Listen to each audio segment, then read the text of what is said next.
The next stage of the process is to warp up your frame loom.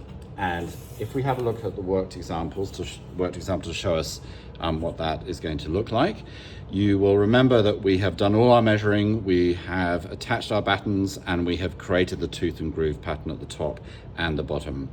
And what we're going to be doing now is warping up the loom. So we're going to add the warp thread, remembering that the warp thread is the vertical thread that tightly is taken across the front of your loom. And when we actually come to do our weaving, we take our weft, which is the left to right or right to left thread, and that goes in between your warp threads. So these warp threads are absolutely essential. They're really important. It's important that they're nice and straight, that they're aligned, and we've done that through our measuring. So you want to make sure that you have got your frame loom in place and that all your grooves have been cut out in your tooth and groove pattern.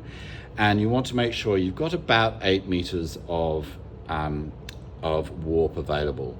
Now that does seem like quite a lot, but once you've finished warping the loom and also creating these sections here, which sort of keep your weaving in check, you pretty much use about 8 meters. So what I've done is I've cut it off my ball of twine, and I have sort of gently thrown it over the desk and over the back, because if you bunch up your cut off bit of warp, it's probably going to knot. So the first thing I'm going to do is I'm going to take the end and I'm going to create a loop. So the loop can be quite big, or big enough to go over one of the teeth in your tooth and groove pattern. And you just make sure that you knot it nice and tightly. You don't want the loop to be too big and you don't want it to be too small either. So just make sure that that's knotted nice and tightly. And now what you're going to do is you are going to pull that over the first tooth. So you go to the top of your frame loom, remembering that this is the tooth and the cut in between is the groove. And you just want to make sure that you are pulling it over and down through those grooves as gently as you can, because you don't want to break the tooth. Remembering again, it's not a race, so just do it nice and gently. Now, the nice thing about using cardboard like this, where it's quite thick, and a warp that is quite thick, is that it's going to have a good bite in here. It's actually going to hold in the cardboard. You don't want to be using a warp that is too thin. That's why I think that kitchen string is a really good idea. And you certainly don't want to be using an individual thread of cotton. So if we just have a look at the back quickly, you'll see that that loop is now sitting over the tooth, and it's caught nicely in the bite of the tooth and the groove. I'm now going to get I'm going to get my warp in my hand. I'm just with my other finger, I'm just going to hold the loop and the hoop that I have made like that, just going to hold that in place. And I am going to take my warp and I'm going to bring it back around the front of my loom. And then just very gently, I'm just going to pull it until there's a bit of a tug from where the knot from the loop comes up against the back of the groove. You'll feel it in the fingers as you're doing that.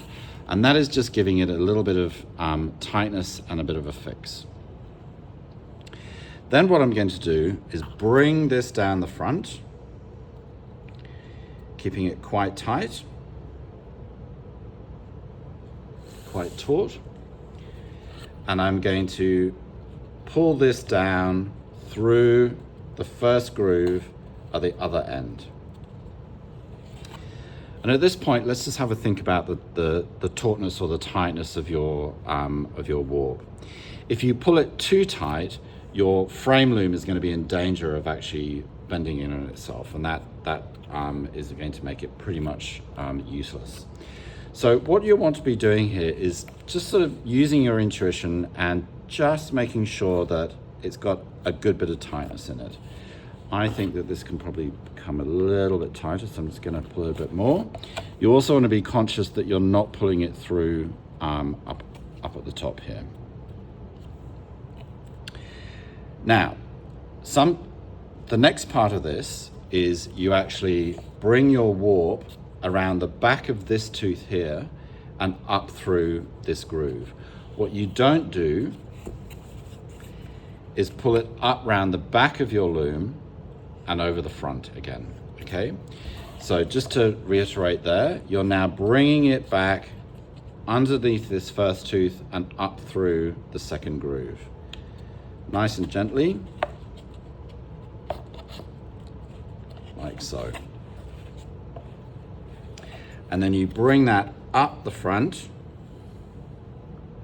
of your loom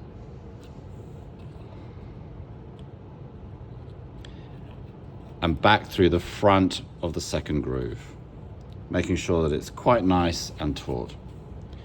And you repeat that process behind the back of the second tooth up at the top, through the back of the third groove, down the front of your loom, through the front of the second groove at the bottom, behind the third tooth, up through the back of the third groove. And you repeat that process until you get to the end. And before you decide what you want to do with the loose end of your warp, I will show you how to tie off your loom and your warp in the next video.